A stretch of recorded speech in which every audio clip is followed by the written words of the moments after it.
Assalamualaikum, apa kabar? Semoga semuanya sehat ya.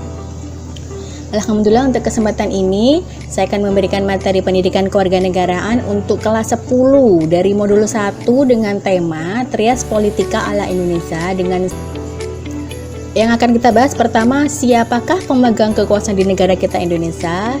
Ada 4, yakni legislatif, eksekutif, yudikatif, dan inspektif. Legislatif yakni kekuasaan untuk membuat atau membentuk undang-undang. Eksekutif ini untuk kekuasaan melaksanakan atau menjalankan undang-undang. Dan yudikatif ini kekuasaan yang mengadili atas pelanggaran undang-undang. Dan inspektif ini kekuasaan untuk mengawasi penyelenggaraan negara dalam menjalankan undang-undang. Negara Indonesia lebih tepatnya ini dinamakan dengan negara yang menganut sistem pembagian kekuasaan atau trias politika ala Indonesia, karena antara pemegang kekuasaan negara yang satu dengan yang lainnya ini tidak terpisah secara murni, tetapi berbagi kewenangan antar lembaga negara. Kemudian pokok-pokok pikiran dasar penyelenggaraan negara Indonesia ini terkandung dalam pembukaan Undang-Undang Dasar sebagai berikut. Negara melindungi segenap bangsa Indonesia dan seluruh tumpah darah Indonesia dengan berdasar atas persatuan dengan mewujudkan keadilan sosial bagi seluruh rakyat Indonesia. Negara hendak mewujudkan keadilan sosial bagi seluruh rakyat, dan negara yang berkedaulatan rakyat berdasar atas kerakyatan dan permusyawaratan perwakilan. Negara juga berdasar atas ketuhanan yang Maha Esa menurut dasar kemanusiaan yang adil dan beradab. Pembagian kekuasaan negara dan penerapannya untuk nilai-nilai Pancasila. Untuk legislatif ini, kekuasaan yang membentuk undang-undang ini dipegang oleh Presiden bersama dengan Dewan Perwakilan Rakyat.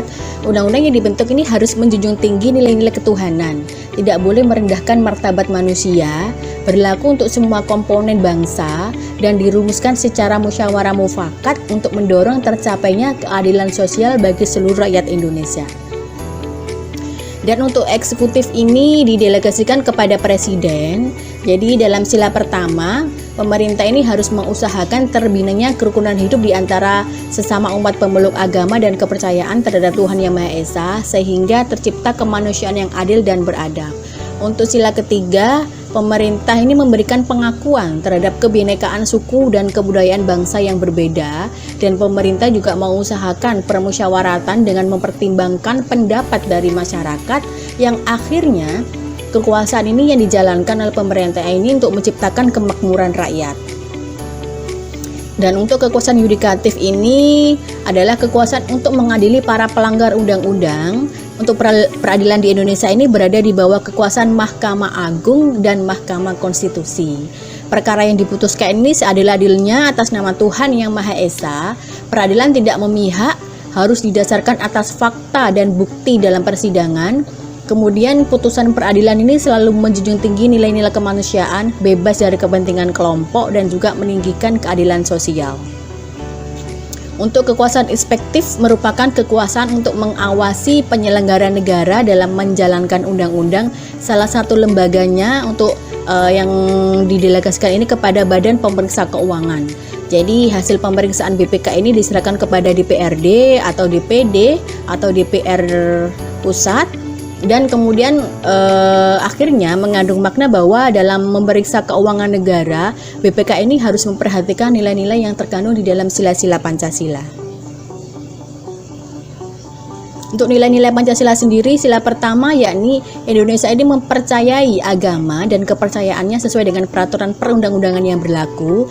Jadi nilainya setiap warga negara ini berhak memeluk agama dan kepercayaannya berdasarkan nilai kemanusiaan yang adil dan beradab.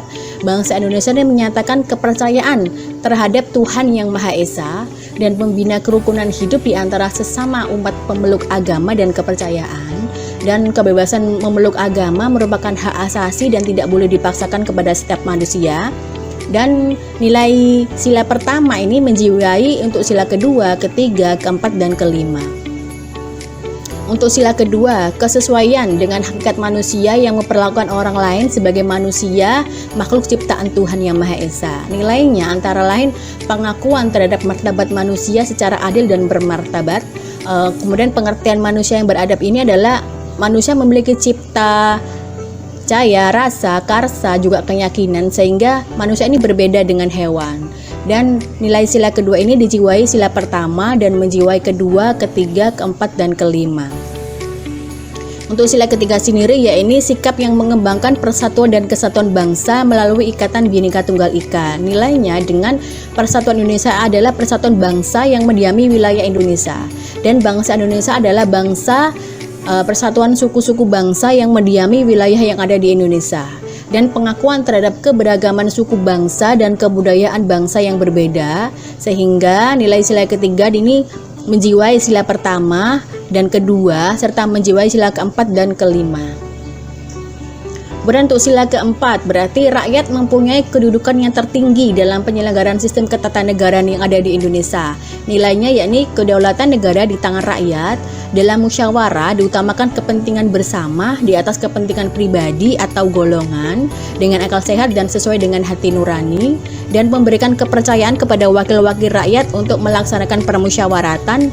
Dan sila keempat ini menjiwai sila pertama, kedua, ketiga, serta menjiwai sila kelima. Kemudian yang terakhir untuk sila kelima ini mengembangkan sikap adil yang bermartabat bagi seluruh rakyat Indonesia.